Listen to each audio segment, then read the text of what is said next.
നമസ്കാരം. Sunday city സെൽമയിലേക്ക് നിങ്ങൾക്ക് ഏവർക്കും സ്വാഗതം. ഞാനിന്നിവിടെ വളരെ വ്യത്യസ്തമായൊരു തോരനാണ് നിങ്ങൾക്ക് വേണ്ടി തയ്യാറാക്കാൻ പോകുന്നത്. പപ്പടം കൊണ്ട് പുതിയ രുചിയിലൊരു തോരൻ, പപ്പടത്തോരൻ. ഇതിലേക്ക് വേണ്ട ചേരുവകൾ എന്തൊക്കെയാണെന്ന് പെട്ടെന്ന് നമുക്കൊന്ന് നോക്കാം.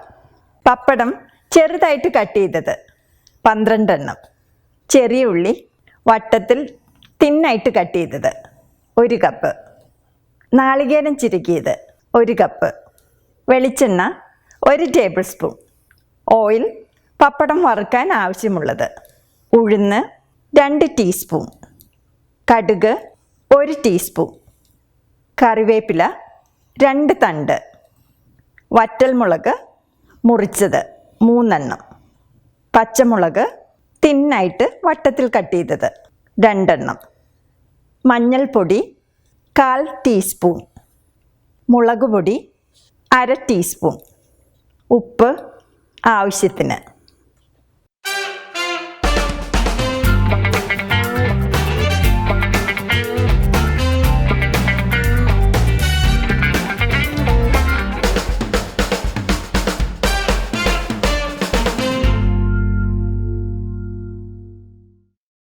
ആദ്യം നമുക്ക് ഈ പപ്പടം ചെറിയ ചെറിയ പീസുകളായിട്ട് കട്ട് ചെയ്തെടുക്കാം.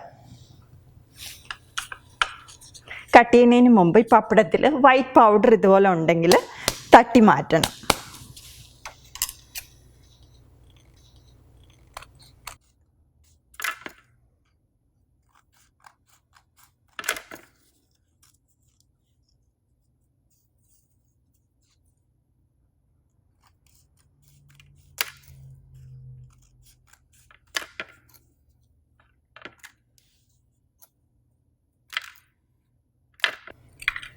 ഇതുപോലെ ബാക്കിയുള്ളതും കട്ട് ചെയ്തെടുക്കാം. ഇത് നമ്മൾ കട്ട് ചെയ്തെടുത്ത പപ്പടമാണ്. ഈ പപ്പടം നമുക്കിനി വറുത്തെടുക്കാം. ഇതിനു വേണ്ടി ഒരു ഫ്രൈങ് പാനിലോട്ട് ആവശ്യത്തിന് എണ്ണ ഒഴിച്ച് ചൂടാക്കുക. എണ്ണ ചൂടായി കഴിയുമ്പോൾ ഇതിലേക്ക് പപ്പടം ഇട്ട് വറുത്തെടുക്കുക. തീ വളരെ കുറച്ചിട്ട് വേണം പപ്പടം വറുത്തെടുക്കാൻ. ചെറിയ കഷ്ണങ്ങളായതുകൊണ്ട് തീ കൂട്ടിയിട്ടാൽ പപ്പടം പെട്ടെന്ന് കരിഞ്ഞു പോകും. ഇതുപോലെ ബാക്കിയുള്ള പപ്പടവും ക്രിസ്പി ആയിട്ട് വറുത്തെടുക്കുക.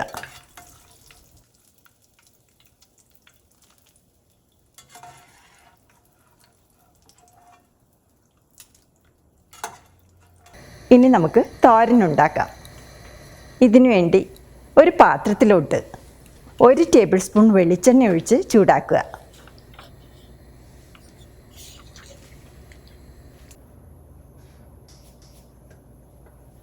വെളിച്ചെണ്ണ ചൂടായി കഴിയുമ്പോൾ ഇതിലേക്ക് നമ്മൾ എടുത്തു വച്ചിരിക്കുന്ന കടുകിട്ട് പൊട്ടിക്കുക.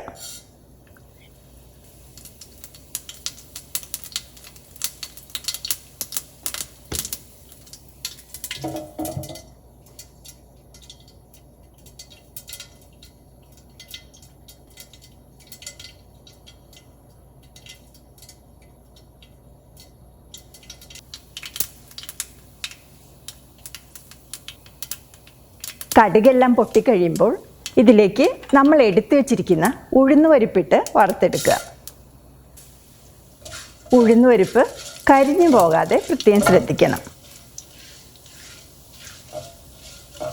ഉഴുന്നുപരിപ്പ് ഒരു ലൈറ്റ് ബ്രൗൺ കളർ ആകുമ്പോൾ ഇതിലേക്ക് നമ്മൾ എടുത്തു വച്ചിരിക്കുന്ന 2 തണ്ട് കറിവേപ്പിലയും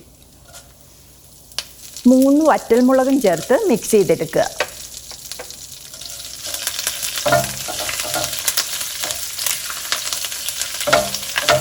ഇതിലോട്ടിനി നമ്മൾ കട്ട് ചെയ്ത് വെച്ചിരിക്കുന്ന 1 കപ്പ് ചെറിയ ഉള്ളി, 2 പച്ചമുളക് എന്നിവയിട്ട് വഴറ്റിയെടുക്കുക.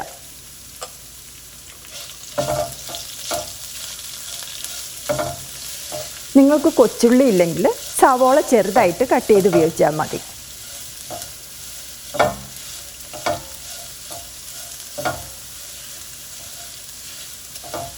ഉള്ളി ഒത്തിരി വഴന്നു പോകരുത്. ഒരു ബ്രൗൺ നിറം ആകുന്നതിന് തൊട്ട് മുമ്പായി ആവശ്യത്തിന് ഉപ്പ് ചേർത്ത് കൊടുക്കുക.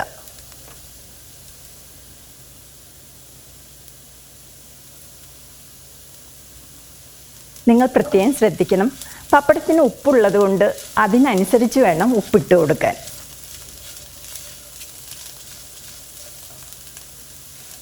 ഇനി ഇതിലേക്ക് 1/4 ടീസ്പൂൺ മഞ്ഞൾപ്പൊടി, 1/2 ടീസ്പൂൺ മുളക് പൊടി എന്നിവ ഇട്ട് മിക്സ് ചെയ്യുക.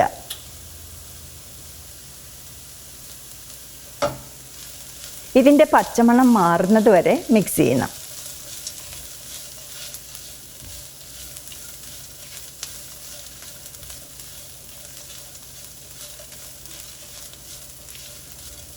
ഇപ്പോൾ ഇതിൻ്റെ പച്ചമണം എല്ലാം മാറിയിട്ടുണ്ട്. ഇതിലേക്കിനി നമ്മൾ എടുത്തു വച്ചിരിക്കുന്ന ചിരകിയ നാളികേരം ചേർത്ത് കൊടുക്കാം. ഇനി ഇത് നല്ലതായിട്ടൊന്ന് മിക്സ് ചെയ്ത് കൊടുക്കാം. ഇതിപ്പോൾ നന്നായിട്ട് മിക്സ് ആയിട്ടുണ്ട്. ഇതിലേക്കിനി നമ്മൾ വറുത്ത് വെച്ചിരിക്കുന്ന പപ്പടം ചേർത്ത് ഇളക്കി കൊടുക്കാം.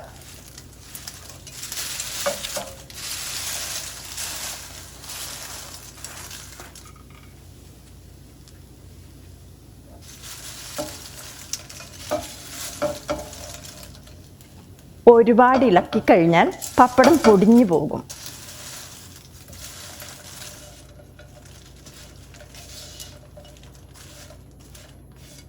ഇപ്പോൾ നമ്മുടെ പപ്പടത്തോരൻ റെഡി ആയിട്ടുണ്ട്. ഇത് ചൂടോടുകൂടി തന്നെ സെർവ് ചെയ്യണം. പപ്പടം തണുത്തു കഴിഞ്ഞാൽ ടേസ്റ്റിന് വ്യത്യാസം വരും. നമ്മുടെ വളരെ സ്വാദിഷ്ടമായ പപ്പടത്തോരൻ റെഡി ആയിട്ടുണ്ട്. ഈ വ്യത്യസ്തമായ തോരൻ നിങ്ങൾ തീർച്ചയായിട്ടും ട്രൈ ചെയ്ത് നോക്കുക. നിങ്ങൾക്ക് ഈ റെസിപ്പി ഇഷ്ടപ്പെട്ടെങ്കിൽ പ്ലീസ് ഷെയർ ആൻഡ് സബ്സ്ക്രൈബ്. അടുത്ത നല്ലൊരു റെസിപ്പിയുമായിട്ട് വീണ്ടും കാണുന്നതുവരെ നിങ്ങൾക്കെല്ലാവർക്കും എൻ്റെ നന്ദി, നമസ്കാരം. Thank you for watching. By.